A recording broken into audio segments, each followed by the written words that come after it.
Do you know many people are having trouble with activating their daytime running lights? Don't worry. In this video, we'll show you how you do this.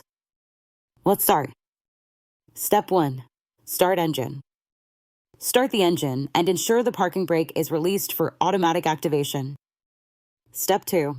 Inspect bulbs. Check the bulbs for any signs of burnout and replace them if necessary. Step 3. Check fuses. Examine the fuses and replace any that are blown with the correct amperage. Step 4. Secure connections. Look over all related electrical connections to confirm they are clean and secure. Step 5. Further checks. If issues persist, consider further diagnostics, focusing on electrical components and connections. By following these steps, your 2015 Scion TC's daytime running lights should now be functional. Still need help? Visit our website for the complete manual. There you will also find questions and answers from other Scion users. Did you find this video helpful? By subscribing, you help us continue to answer users' questions. So, subscribe to our channel.